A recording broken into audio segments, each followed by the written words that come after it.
El doctor Restrepo me miró durante exactamente 3 segundos antes de que yo abriera la boca. No sé si él sabe cuánto tiempo fue. Yo sí lo sé porque conté. 3 segundos en que Adriana seguía hablando, en que su voz llenaba el consultorio del hospital con esa enumeración de episodios y de olvidos y de confusiones que ella llevaba construyendo durante meses. Y el doctor Restrepo me miraba a mí, no a ella. A mí, con esa mirada específica que tienen los médicos buenos cuando están evaluando algo que la persona que habla no es la misma que la persona que necesita ser evaluada. Y yo entendí esa mirada. La entendí porque llevo 35 años enseñando literatura y porque quien enseña literatura aprende a leer las cosas que no están escritas con la misma atención con que lee las que sí lo están. Y esa mirada del doctor Restrepo decía, sin palabras, que la sala tenía espacio para otra voz además de la de Adriana y que estaba esperando que esa voz apareciera. Así que la hice aparecer. Levanté la mano, como se levanta la mano en un aula cuando uno quiere tomar la palabra, y dije, «Doctor, si me permite». Y Adriana se quedó callada a la mitad de una oración, y yo hablé. Lo que dije en esa consulta duró 22 minutos. Lo sé porque miré el reloj cuando empecé y miré el reloj cuando terminé, que es un hábito de las personas que enseñan clases con tiempo limitado y que desarrollan esa conciencia del tiempo que pasa sin que haya que mirarlo constantemente. 22 minutos en que le hablé al doctor Restrepo sobre quién soy, no quién fui, sino quién soy, en presente, en la conjugación que Adriana llevaba 2 años usando en pasado cuando se refería a mí. Le hablé de mi trabajo en la Universidad Nacional durante 35 años. Le hablé del grupo de lectura al que pertenezco desde que me jubilé y donde nos reunimos los miércoles a discutir textos que elegimos por votación. Le hablé del ensayo sobre García Márquez que había interrumpido, pero que estaba retomando, y de por qué lo había interrumpido, y de lo que había entendido sobre ese por qué. Saqué de la bolsa el libro que había traído ese día, la edición original de 100 años de soledad, que tengo desde los años 70, con las anotaciones a margen que cubren cada página en letra apretada. Y lo puse sobre el escritorio del doctor Restrepo. «Este es mi libro», le dije. «Estas son mis notas. Si quiere puede revisarlas. Tienen 4 décadas de pensamiento, todas en mi letra, todas coherentes». El doctor Restrepo lo tomó, lo abrió, lo hojeó, lo cerró y me miró de una manera que era distinta a la mirada de los 3 segundos iniciales, más asentada, más sin preguntas pendientes. Adriana no dijo nada durante esos 22 minutos. Adriana no dijo absolutamente nada. Me llamo Pilar. Tengo 70 años y viví la mayor parte de mi vida en Bogotá, en el barrio de Chapinero, en un apartamento del piso 11, de un edificio con vista a los cerros orientales que en la mañana tienen ese color gris azulado que solo tienen los cerros de Bogotá cuando la neblina los cubre a medias, y que a mí me ha acompañado como un paisaje de fondo durante décadas de escritura y de lectura y de todo lo que se hace en la vida cuando los cerros están ahí desde el principio. Soy profesora.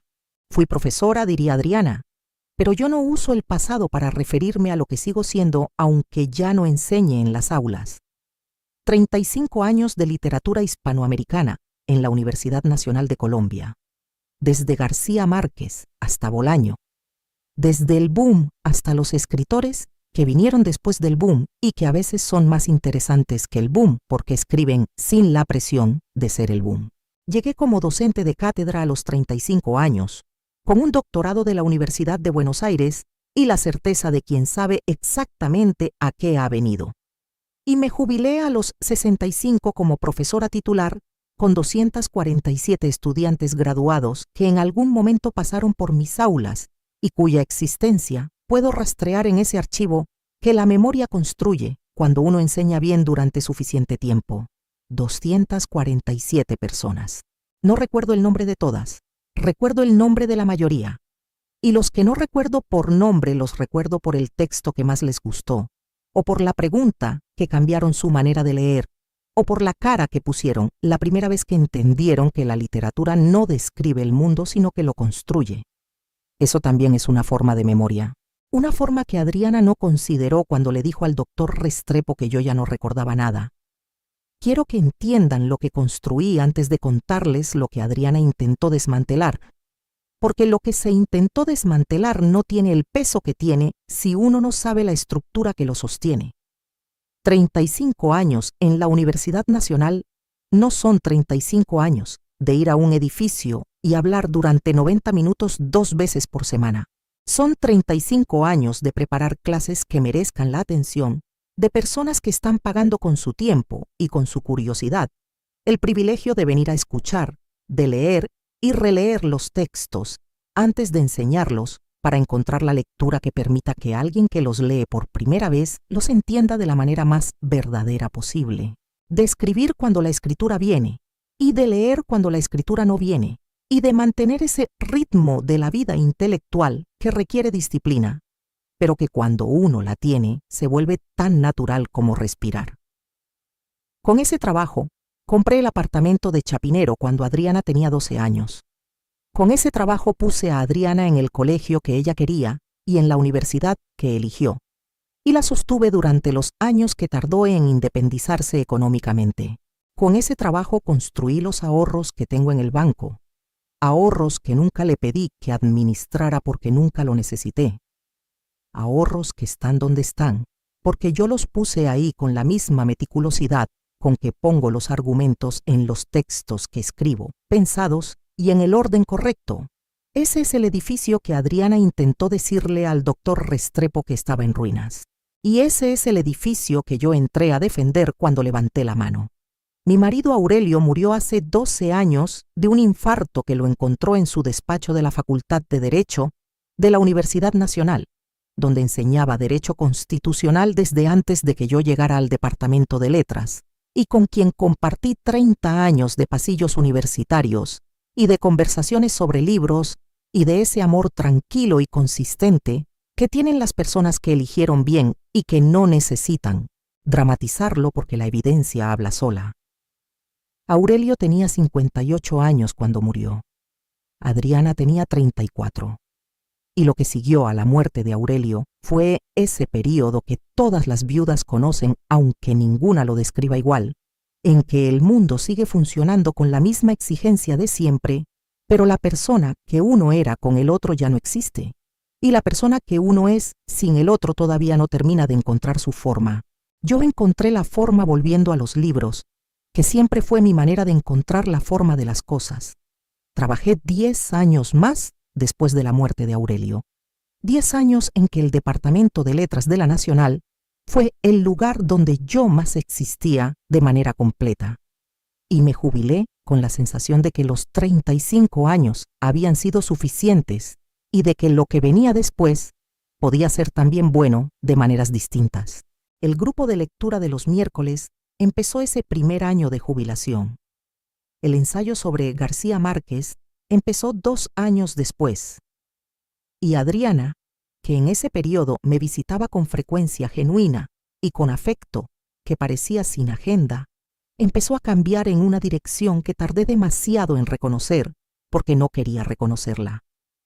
Y yo me quedé en el apartamento de Chapinero, con los cerros de fondo y con los libros y con el trabajo que en ese momento todavía me quedaban 10 años de ejercer, y los ejercí, porque la pérdida de Aurelio fue real y fue grande, y fue de esas pérdidas que no se termina de cargar nunca del todo, sino que uno aprende a cargar de manera distinta a medida que los años pasan. Pero no fue una pérdida que me borrara a mí misma, que es exactamente lo que Adriana parecía creer que había ocurrido, o exactamente lo que le convenía que el doctor Restrepo creyera que había ocurrido. Hay algo sobre lo que significa enseñar literatura que la gente que no lo ha hecho no siempre entiende, y que es pertinente para esta historia. Enseñar literatura no es enseñar a leer palabras en una página, es enseñar a ver lo que no está escrito explícitamente, a detectar cuándo la forma contradice el contenido y cuándo esa contradicción es donde está el significado real, a leer en las ausencias y en los silencios de un texto, tanto como en lo que el texto dice. Esa habilidad, desarrollada durante 35 años en las aulas de la Nacional, no se queda en el aula cuando uno sale. Viene con uno. Se aplica a las conversaciones, a las situaciones, a las personas. Y fue exactamente esa habilidad la que me permitió ver lo que Adriana estaba construyendo mientras lo construía, aunque admito, y esa admisión también es parte de la honestidad que esta historia requiere, que la vi más tarde de lo que debía haberla visto, que el agua con la piedra también funciona cuando uno sabe que el agua está cayendo, si cae suficiente tiempo, y si uno baja suficientemente la guardia, porque la fuente del agua es alguien en quien confiaba. Quiero que entiendan cómo llegamos al consultorio del doctor Restrepo ese martes de octubre, porque llegar ahí no fue un evento aislado, sino el punto más visible de un proceso que llevaba 2 años, construyéndose de esa manera que tienen los procesos largos, despacio, y sin que haya un momento exacto en que uno pueda señalar como el comienzo de todo. Empezó con cosas pequeñas, que es como empiezan todas las cosas que después se vuelven grandes, con esa acumulación de detalles que por separado parecen irrelevantes y que juntos forman algo que tiene otra escala. Adriana empezó a llamarme más seguido para preguntar si había comido, si había tomado los medicamentos que no tengo, si había salido, si había hablado con alguien. Al principio le contesté con naturalidad, porque las preguntas en sí no eran alarmantes, y porque una hija, que llama más seguido, podía ser simplemente una hija que tiene más tiempo o que está pasando por un momento en que necesita más contacto. Pero el tono fue cambiando antes de que las preguntas cambiaran, que es la manera más difícil de detectar un cambio, porque uno oye las mismas palabras y tarda en notar que las mismas palabras dichas de otra manera dicen otra cosa. Ese tono que fue apareciendo era el tono del diagnóstico, no el de la conversación. El tono de quien busca confirmación de algo que ya decidió creer, y no el de quien genuinamente quiere saber. Y cuando una contesta bien a esas preguntas y la persona al otro lado del teléfono responde con un alivio que dura menos de lo que debería, uno empieza a entender que el alivio no es del todo sincero. Si había tomado los medicamentos que no tengo, porque no tengo enfermedades que requieran medicamentos de rutina. Si había salido a la calle, si había hablado con alguien. Las preguntas en sí no eran alarmantes. Era el tono lo que empezó a cambiar. Esa inflexión específica de quien espera encontrar una respuesta que confirme su preocupación más que una respuesta que la tranquilice. Cuando yo le decía que sí, que había comido bien y que había salido a comprar el pan y que había hablado con Rosario por teléfono, Adriana decía, «Qué bueno, mamá», con ese alivio ligeramente exagerado de quien había esperado escuchar algo diferente y que no del todo puede ocultar la decepción de que no sea así. Después empezaron los comentarios, que yo dejaba las llaves en otro lugar del habitual, que había repetido una historia que ya había contado, que se me había olvidado mencionar algo que ella consideraba importante. Ninguna de estas cosas era exactamente falsa. Uno de 70 años pone las llaves donde las pone y a veces ese lugar cambia. Uno de 70 años a veces repite una historia porque la historia vale la pena y porque la persona con quien habla es su hija y la hija tendría que poder escucharla 2 veces sin que eso se convierta en un síntoma. Pero Adriana fue tomando esas cosas pequeñas y ordinarias y fue construyendo con ellas una narrativa que tenía la estructura de un diagnóstico aunque ningún médico la hubiera formulado todavía. Hay una cosa que ocurrió durante ese periodo de 2 años que ilustra mejor que cualquier otra lo que estaba pasando.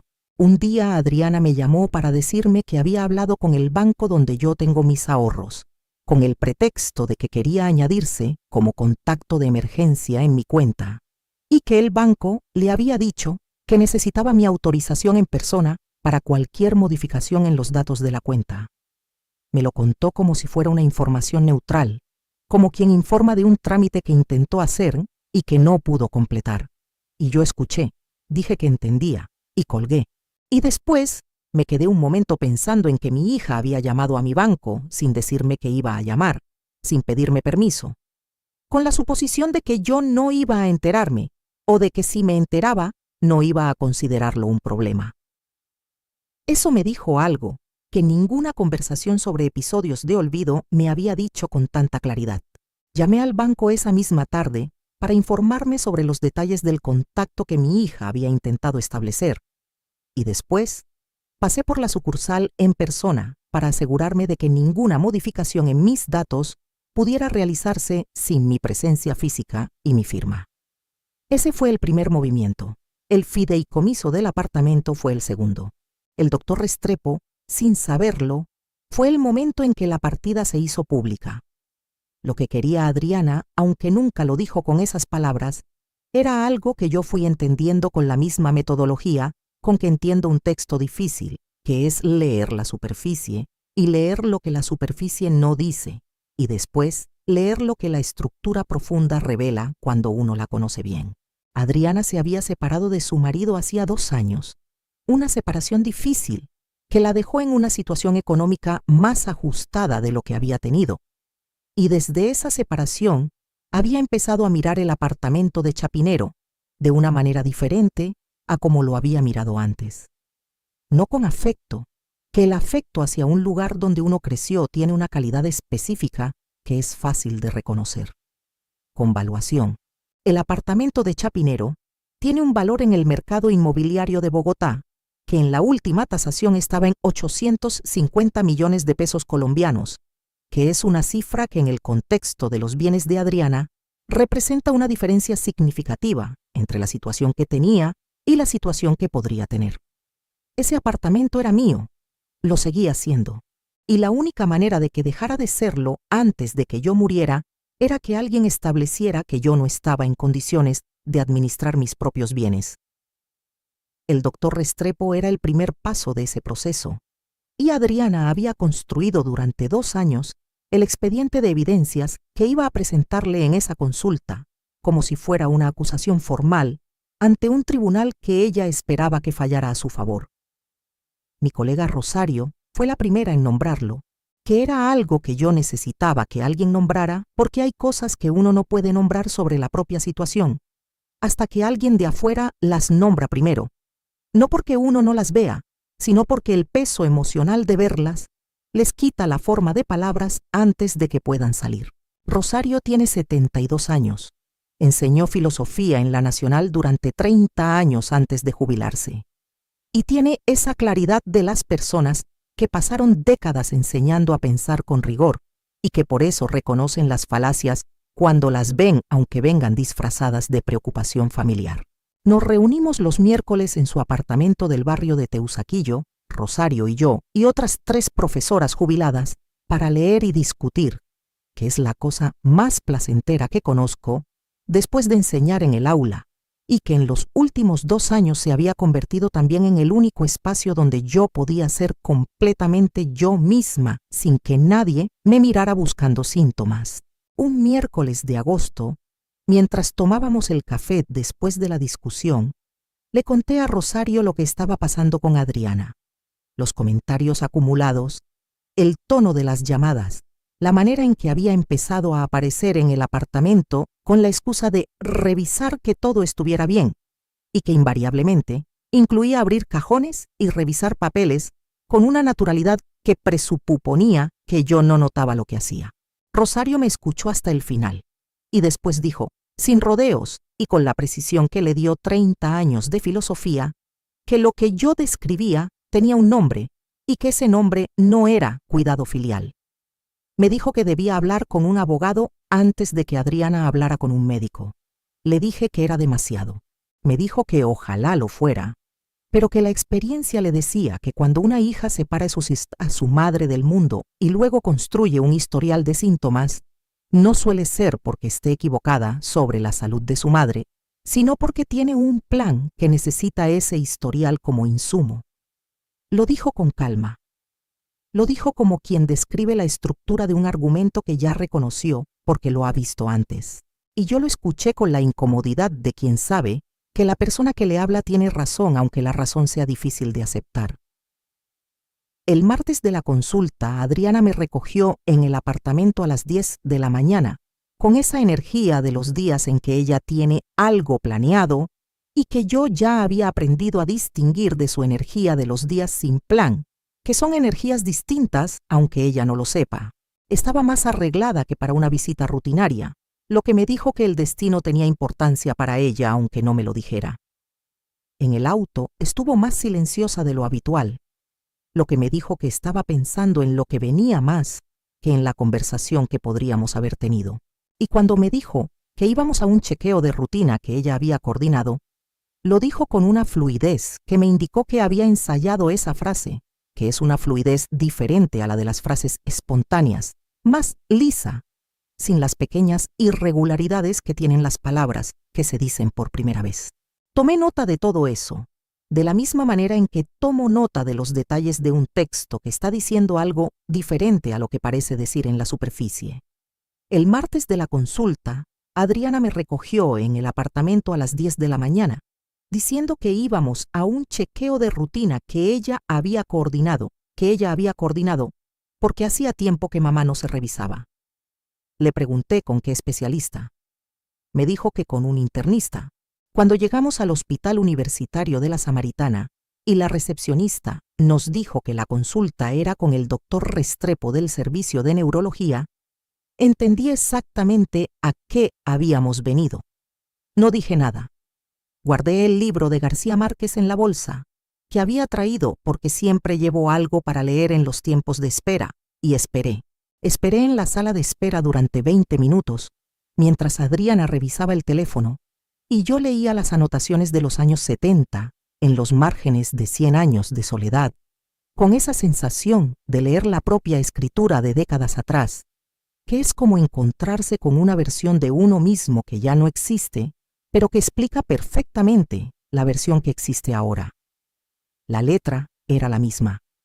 El pensamiento era más joven pero reconocible, y yo era la misma persona que había hecho esas anotaciones, continuada, no interrumpida, no borrada, no sustituida por otra que ya no recuerda ni es ella misma. La misma. En desarrollo, como siempre estamos en desarrollo si seguimos leyendo y pensando, pero la misma. Mientras esperábamos en la sala del hospital, con esos 20 minutos que el sistema de salud siempre interpone entre la hora de la cita y la hora real de la consulta, yo leí. Saqué el libro de la bolsa y leí. Adriana revisaba el teléfono. Yo leí. Y en los márgenes del libro, en esas páginas que cubren 40 años de lecturas y relecturas, encontré una anotación de los años 80 que decía, en mi letra de entonces, que era más pequeña y más inclinada que la de ahora, que el verdadero poder de Úrsula Iguarán estaba en que nunca necesitó que nadie le explicara lo que estaba pasando en su casa, porque ella lo observaba todo sin que nadie la viera observar. Releí esa anotación. La pensé y me di cuenta de que la había escrito 40 años antes sin saber que la estaba escribiendo sobre un momento que todavía no había llegado. El doctor Restrepo nos hizo pasar a las 11 menos cuarto. Era un hombre de unos 50 años, con esa manera de moverse de los médicos que han visto suficientes historias distintas como para no presuponer nada de lo que tienen delante antes de haberlo observado directamente. Se sentó al otro lado del escritorio, nos saludó a las dos, y antes de que pudiera decir nada, Adriana tomó la palabra. Lo que siguió fueron 10 minutos que yo conté también. 10 minutos en que Adriana habló sobre mí en tercera persona, como si yo no estuviera en la silla de al lado, construyendo el expediente que había preparado con la precisión de quien ha pensado en cada detalle, cada olvido que había magnificado, cada confusión que había exagerado, cada episodio ordinario que había reencuadrado como síntoma. Y dijo esa frase. La frase que está en el título de este video y en la imagen de portada, y que cuando la escuché sentado a su lado, me llegó de una manera que no esperaba que me llegara. No porque no la hubiera anticipado, sino porque escucharla dicha en voz alta en un consultorio médico, delante de un desconocido, tiene un peso diferente a imaginársela. Ya no recuerda, doctor. Ya no es ella. Lo dijo mirando al doctor Restrepo. No me miró a mí mientras lo decía. Y yo pensé, en el segundo entre esa frase y los 3 segundos en que el doctor Restrepo me miró, que toda la literatura que había leído en 70 años me había preparado para exactamente este momento, para reconocer el momento en que la narrativa que alguien más construye sobre uno necesita ser interrumpida y reemplazada por la narrativa verdadera. Y levanté la mano. Antes de contarles lo que pasó después de que yo hablé en esa consulta, necesito detenerme un momento, porque esta historia me costó tiempo y dignidad antes de poder contarla con esta calma. Y si llegaron hasta acá, y si algo de lo que dije les resonó, les pido de corazón que se suscriban al canal y me regalen un like. Eso me ayuda enormemente a seguir compartiendo estas historias con ustedes, porque saber que alguien al otro lado me escucha es exactamente lo que yo necesitaba en los 2 años en que Adriana intentó convencerme de que nadie necesitaba escucharme. Lo que le dije al doctor Restrepo en esos 22 minutos fue, en primer lugar, quién soy. Y lo dije de la única manera en que uno puede demostrar quién es, que no es declarando los méritos, ni enumerando los logros, sino siendo esa persona delante de quien mira. Una persona que no recuerda, no cita a García Márquez y a Cortázar y a Rulfo con la precisión con que yo los cité en esa consulta. Una persona que ya no es ella misma, no distingue entre las diferentes ediciones de un texto y no sabe decir por qué la primera edición de 100 años de soledad tiene una formulación en el primer párrafo que las ediciones posteriores modificaron ligeramente y por qué esa modificación cambia algo en la música de la oración, aunque no cambie el significado. Eso lo dije también. Lo dije porque era verdad y porque la verdad, cuando uno la dice con precisión y sin ornamento, tiene un peso que ninguna narrativa construida durante meses puede igualar. No de manera autobiográfica ni defensiva, sino de la manera en que uno se presenta cuando tiene algo que demostrar, y la mejor manera de demostrarlo es ser exactamente quien dice ser. Le hablé de mis años en la Nacional con nombres, fechas, textos específicos que enseñé en semestres específicos que recordaba con precisión. Le hablé de mis estudiantes, de varios por nombre y por el tema de su tesis, de los que habían publicado después y dónde. Le hablé del grupo de lectura de los miércoles y del libro que estábamos discutiendo ese mes, que era Los detectives salvajes de Bolaño, y de los argumentos que habíamos tenido sobre el personaje de Cesárea Tinajero y de por qué ese personaje era o no era el centro gravitacional de la novela según diferentes lecturas posibles. Le hablé del ensayo sobre García Márquez que había interrumpido y de lo que había interrumpido, que era la comprensión de que Adriana me había ido convenciendo de que no estaba en condiciones de terminarlo, no con palabras directas, sino con esa acumulación de comentarios sobre mi estado que funciona como el agua sobre la piedra, que no rompe de golpe, sino que va desgastando hasta que la piedra cede. Le hablé de todo eso, y después puse el libro sobre el escritorio y le dije que lo revisara si quería. El doctor Restrepo lo revisó. No todo, que 4 décadas de anotaciones en los márgenes de 100 años de soledad son más de lo que una consulta permite revisar en su totalidad, pero lo suficiente para entender lo que el libro representaba. Me hizo preguntas después, preguntas que reconocí como parte de un protocolo de evaluación cognitiva, sobre fechas, sobre secuencias, sobre orientación espacial y temporal. Las respondí todas con precisión y con el contexto que cada respuesta merecía, porque no soy de las personas que responden con el mínimo cuando la pregunta tiene una respuesta más completa, disponible y pertinente. Adriana estuvo callada durante todo ese tiempo, con esa inmovilidad de quien esperaba una cosa y está presenciando otra, y que todavía no sabe cómo reorganizar lo que está viendo para que encaje con lo que había planeado. Al final el doctor Restrepo dijo que no encontraba indicios de deterioro cognitivo, que lo que observaba era una persona de 70 años con plena orientación, con memoria funcional dentro de los parámetros normales para su edad, con un vocabulario y una capacidad de razonamiento que estaban por encima del promedio para cualquier grupo etario. Dijo que anotaría sus observaciones en la ficha y que si había preocupaciones genuinas sobre el bienestar de la paciente, las mismas deberían evaluarse desde otro ángulo que no era el neurológico. Miró a Adriana cuando dijo eso. No dijo más, No necesitó decir más. Y en el auto, antes de que ella encendiera el motor, el silencio duró el tiempo suficiente para que los dos supiéramos que había cosas que decirse y que el momento era ese. Bogotá afuera tenía ese cielo de octubre, que a veces limpia y a veces llora, y que ese día estaba a la mitad, con nubes que dejaban pasar la luz de manera irregular. Y yo miré por la ventanilla del copiloto pensando que los cerros al fondo de la ciudad, que se ven desde casi cualquier punto de Bogotá si uno los busca, estaban ahí como siempre, sin que ninguna consulta médica hubiera cambiado su posición ni su color. Y después di vuelta y dije lo que era necesario decir. No en el tono de la confrontación, ni en el tono de la acusación, sino en el tono de la conversación honesta que debería haber ocurrido meses antes y que no ocurrió porque ninguna de las dos la inició.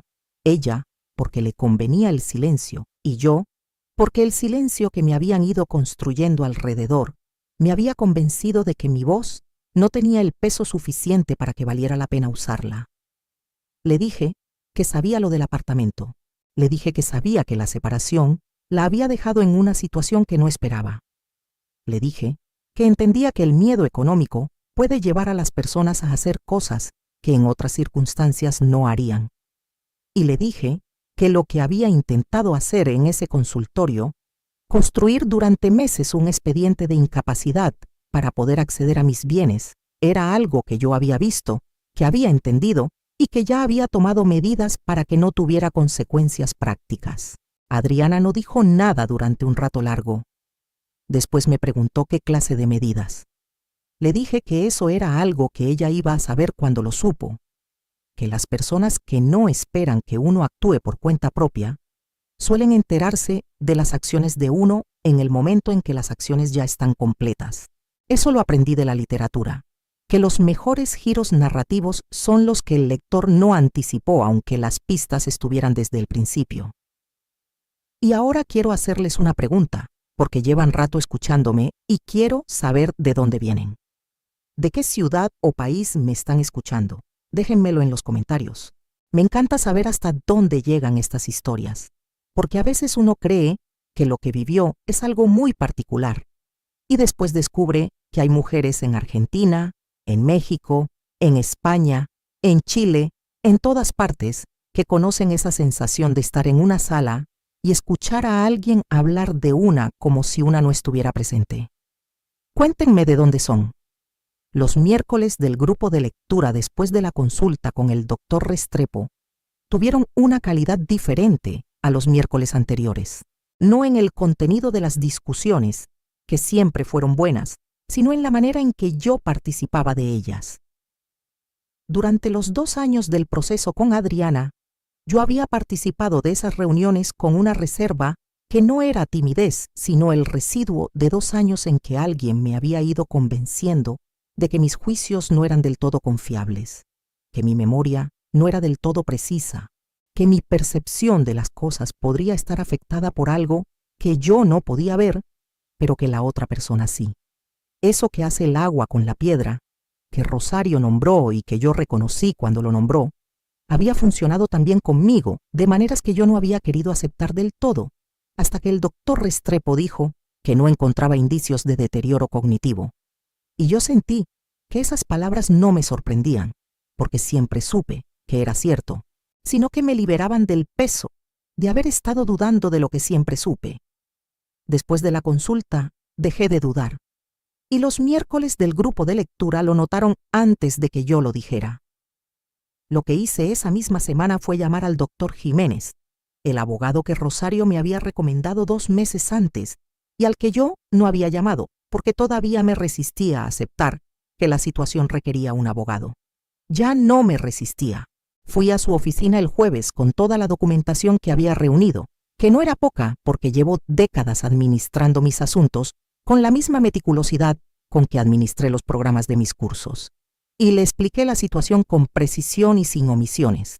El doctor Jiménez escuchó todo, hizo preguntas pertinentes y al final me explicó las opciones disponibles para proteger mi patrimonio y mi autonomía, de manera que ninguna intervención externa pudiera afectarlos sin mi consentimiento expreso. El apartamento de Chapinero fue constituido en fideicomiso esa misma semana, con instrucciones claras sobre su destino y con mi nombre como única beneficiaria durante mi vida. La ficha médica del doctor Restrepo quedó en el registro del hospital como evidencia de mi capacidad cognitiva en la fecha de la consulta. Y yo quedé, desde ese jueves, en una posición legal diferente a la que había tenido el martes anterior, más protegida y más visible, que es exactamente la posición en que debería haber estado desde que Rosario me dijo que la situación requería que yo actuara antes de que alguien más actuara por mí. Adriana se enteró del fideicomiso a través del correo que el abogado le envió como notificación, porque cuando se constituye un fideicomiso sobre un bien, hay procedimientos que requieren notificación a las partes relacionadas. El correo llegó 3 semanas después de la consulta con el doctor Restrepo, que fue el tiempo que tardó el proceso legal en completarse. Me llamó esa misma tarde, con una voz que no era ninguna de las voces que le conozco, ni la voz cotidiana, ni la voz de las conversaciones difíciles, ni la voz del consultorio cuando hablaba en tercera persona sobre mí, sino una voz nueva, que era la voz de alguien que acaba de encontrar una puerta cerrada, donde esperaba encontrarla abierta. Me preguntó si era verdad. Le dije que sí. Me preguntó por qué lo había hecho, y le dije lo que le debía decir, lo que había estado guardando desde el auto del hospital, con la calma que da saber que lo que uno dice es verdad, y que la verdad tiene esa ventaja sobre la mentira de que no necesita ser elaborada ni defendida, sino simplemente dicha. Le dije, tienes razón, Adriana, ya no soy la misma. Ahora sé exactamente lo que eres tú. Hubo un silencio del otro lado del teléfono que duró varios segundos y que tuvo la calidad de los silencios que no son vacíos, sino llenos de lo que no puede decirse en respuesta a algo que fue dicho perfectamente. Y después colgué. Los días que siguieron tuvieron esa ligereza extraña de los días después de algo que uno esperó mucho tiempo y que cuando llegó fue exactamente como uno pensaba que sería, pero también diferente en una manera que no esperaba. ¿Qué es la diferencia entre imaginar que un peso se va a quitar y sentir el cuerpo cuando el peso efectivamente se quita y descubrir que el cuerpo no sabía que podía estar así? Me levanté el miércoles siguiente con esa calidad diferente en la mañana y fui al apartamento de Rosario para el grupo de lectura. Y cuando llegué y me senté en el sillón, que es el mío, en esas reuniones desde hace años, y Rosario me preguntó cómo estaba. Le dije que bien, que mejor que en mucho tiempo. Y lo dije de una manera que Rosario reconoció porque me conoce lo suficiente para saber la diferencia entre el bien de cortesía y el bien que es verdad. Me apretó el brazo. No dijo nada más. No necesitó decirlo. El ensayo sobre García Márquez lo retomé ese mismo mes. Había estado interrumpido durante 22 meses, que es una interrupción larga para un texto que tenía ya 40 páginas escritas cuando lo dejé y que necesitaba otras 20 para estar completo. Lo abrí en el computador una tarde que Bogotá tenía uno de esos cielos limpios que da en octubre cuando no ha llovido, y los cerros se ven con una nitidez que normalmente no tienen. Y leí desde el principio lo que había escrito antes de interrumpirlo para ver si todavía era el mismo texto o si el tiempo y lo que había pasado lo habían vuelto otro. Era el mismo texto. Estaba bien, y el lugar donde lo había dejado tenía sentido como punto de partida para lo que faltaba. Como si los 22 meses de interrupción no hubieran dañado el argumento, sino simplemente esperado a que yo estuviera lista para volver a él. Escribí 4 páginas esa tarde. Las siguientes semanas escribí el resto. El ensayo está terminado ahora, pendiente de revisión final, y hay una revista académica de Medellín que expresó interés en publicarlo cuando lo envié como propuesta hace 3 semanas. Eso también es memoria. Eso también es ser ella. La conferencia en la Universidad de los Andes la acepté en noviembre, y cuando lo hice, sentí algo que no había sentido en mucho tiempo, que fue la sensación de estar aceptando algo porque genuinamente quería estar en ese lugar, y no porque tuviera que probarse algo a alguien, que es una diferencia sutil pero importante. Durante los 2 años con Adriana, yo había rechazado invitaciones similares. 2 de ellas para participar en conversatorios y una para hacer parte de un jurado de premios literarios, con la justificación de que no me encontraba en el mejor momento, que era la frase que había aprendido a usar cuando la narrativa de Adriana sobre mi estado se me había ido filtrando dentro de la manera en que yo me describía a mí misma. Cada vez que rechacé esas invitaciones usé esa frase, sentí algo que no nombré entonces y que ahora puedo nombrar, que era la sensación de estar cediendo un territorio que era mío, un territorio intelectual que nadie me había quitado, sino que yo había dejado de reclamar por las mismas razones que dejé de reclamar otras cosas durante ese periodo. La Conferencia de los Andes fue la primera recuperación de ese territorio, y fue tan natural como volver a un lugar que siempre fue de uno y que solo estuvo cerrado temporalmente por razones que ya no existen. Me la ofreció una colega del Departamento de Literatura que conocía mi trabajo y que dijo que hacía tiempo que quería invitarme a hablar sobre el boom latinoamericano desde la perspectiva de alguien que lo vivió como lectora y como académica durante el mismo periodo en que ocurrió, que es una perspectiva que los académicos más jóvenes no pueden tener porque llegaron después. Le dije que sí de inmediato, que no necesité pensarlo porque era exactamente el tipo de invitación que uno acepta sin dudar cuando viene de un lugar honesto y cuando uno sabe que tiene algo real que aportar. La conferencia fue en diciembre, en un auditorio con 120 personas entre estudiantes y profesores, y duré 1 hora hablando de García Márquez, y de Cortázar, y de Vargas Llosa, y de todo lo que esa generación de escritores le hizo a la literatura en español, y a las personas que la leemos. Y cuando terminé, hubo preguntas durante otros 40 minutos, porque las preguntas eran buenas y merecían respuestas que les hicieran justicia. Salí de la Universidad de los Andes esa tarde, caminando por la carrera séptima con los cerros al fondo, y esa sensación de las tardes en que uno hizo bien algo que sabe hacer bien, que es una de las sensaciones más limpias que existen y que no tiene sustituto en ninguna otra actividad de la vida. El gato llegó en enero. Se llama Borges, que es el nombre que siempre tuve pensado para el gato que nunca tuve porque Adriana decía que yo no estaba en condiciones de cuidar nada y yo, durante un periodo que ahora me parece incomprensible, pero que en su momento era la realidad que vivía, lo creí. Borges tiene 9 meses. Es de color gris, con rayas más claras. Tiene la costumbre de sentarse sobre los libros cuando uno los está leyendo, que es un comportamiento que yo interpreto como interés literario, aunque sea probablemente interés en el calor del libro recién cerrado. Se sienta en el escritorio cuando escribo. Se instala en el sillón de lectura cuando leo. Y de noche duerme al pie de la cama, con esa indiferencia soberana de los gatos que no necesitan justificar por qué están donde están. Borges está perfectamente cuidado. Come bien, va al veterinario, tiene su espacio en el apartamento de los Cerros de Chapinero, que sigue siendo mío y que va a seguir siéndolo. Y yo estoy perfectamente en condiciones de cuidarlo. Que era la pregunta que nunca debería haberse hecho y que sin embargo se hizo, y que ahora tiene una respuesta que nadie puede cuestionar. Con Adriana la situación es lo que es complicada de la manera en que son complicadas las situaciones entre madres e hijas cuando ha ocurrido algo que cambió la manera en que las dos se ven y que requiere que las dos decidan qué van a hacer con ese cambio, que es la parte que todavía está en proceso y que no tiene un resultado predeterminado, aunque yo tenga mis esperanzas sobre a dónde puede ir. Adriana es mi hija. Eso no cambia porque haya hecho algo que me lastimó profundamente. Pero ser madre no significa aceptar que la hija decida lo que es aceptable en la relación y lo que no, que era el acuerdo implícito de los 2 años anteriores y que yo terminé cuando levanté la mano en el consultorio del doctor Restrepo.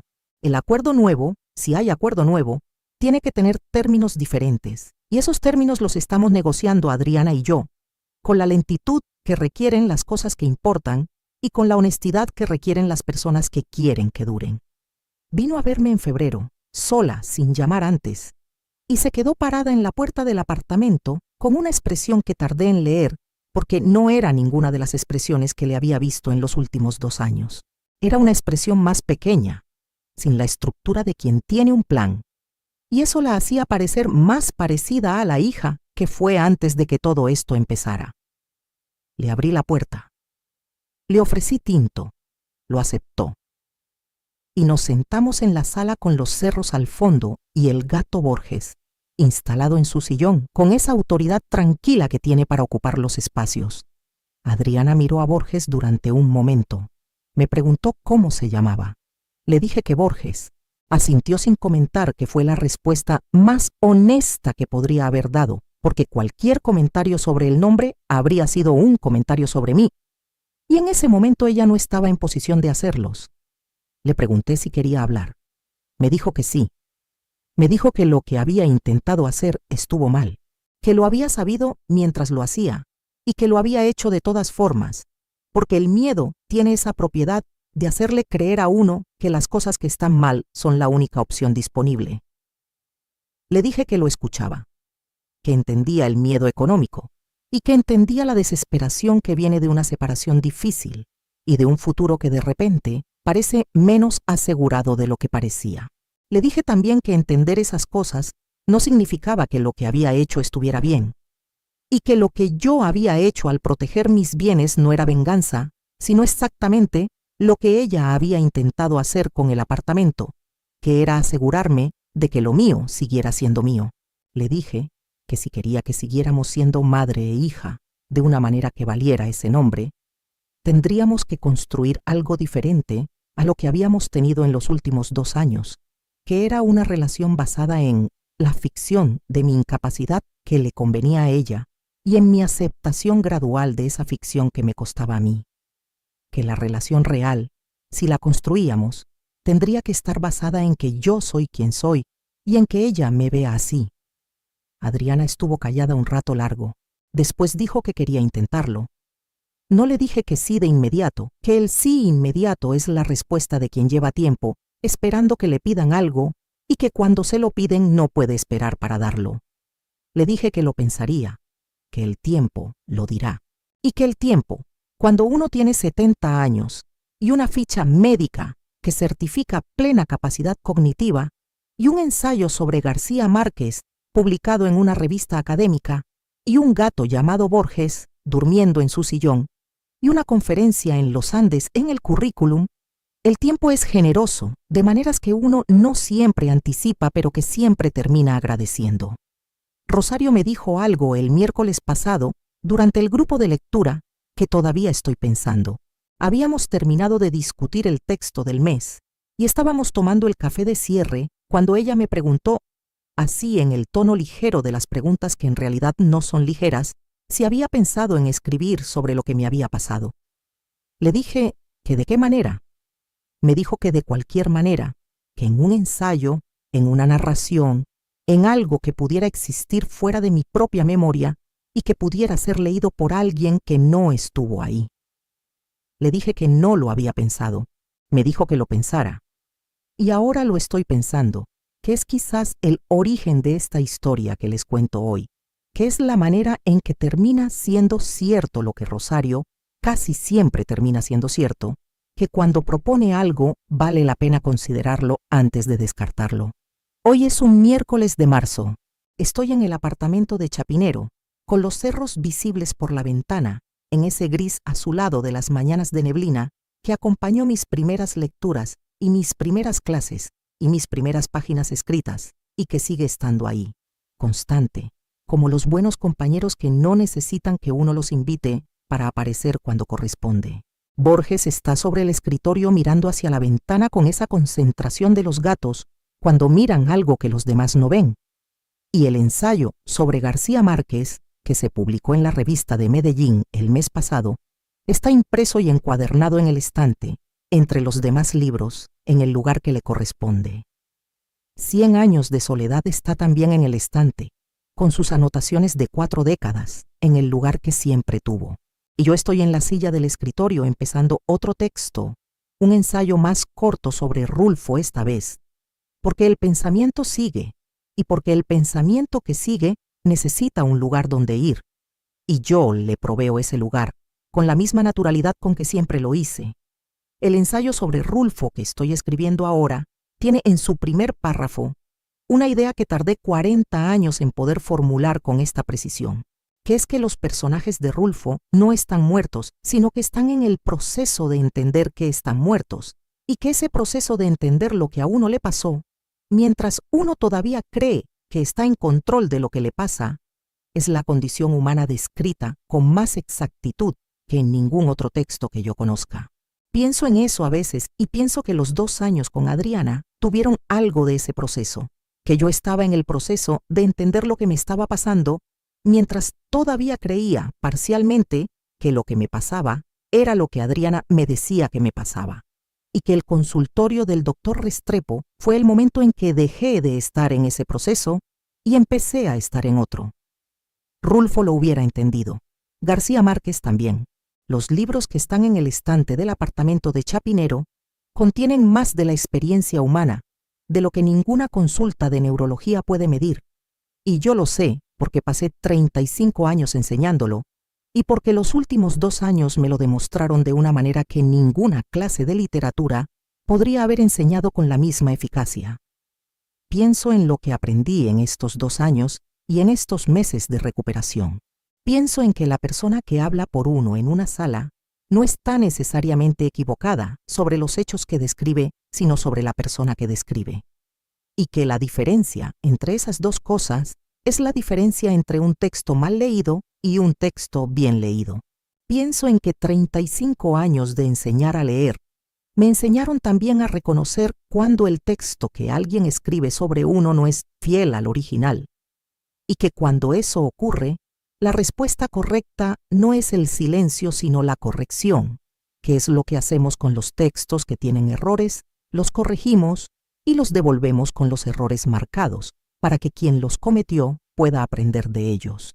Pienso también en lo que significa haber pasado 2 años dudando de mí misma, porque alguien en quien confiaba me fue diciendo, de maneras que no tenían la forma de la mentira directa, pero que tenían sus efectos, que mi percepción de las cosas no era del todo confiable. Eso es una forma de daño que no deja marca visible, pero que trabaja desde adentro, como la polilla en la tela, que uno no ve el daño hasta que la tela ya está comprometida en muchos puntos al mismo tiempo. Yo noté el daño antes de que fuera irreversible, pero lo noté tarde. Y esa demora también forma parte de lo que aprendí, que la confianza mal depositada no necesita un acto dramático para hacer daño, sino que le basta con el tiempo y con la repetición y con la cercanía de la fuente. Y que recuperarse de ese tipo de daño no es un evento sino un proceso, que el proceso tiene sus propios plazos que no coinciden con los plazos que uno quisiera tener, y que la paciencia con uno mismo en ese proceso es tan importante como la decisión inicial de actuar. Pienso en el doctor Restrepo y en los 3 segundos en que me miró antes de que yo levantara la mano, y en que esos 3 segundos fueron posiblemente los más importantes de los últimos 2 años, porque fueron el momento en que alguien ajeno al relato de Adriana abrió el espacio para que el relato verdadero pudiera decirse. Pienso en Rosario y en los miércoles del grupo de lectura, y en Borges sobre el escritorio y en los cerros al fondo. Pienso en que 70 años es una edad desde la que se puede ver con una claridad que no tenía a los 30, ni a los 40, ni a los 50.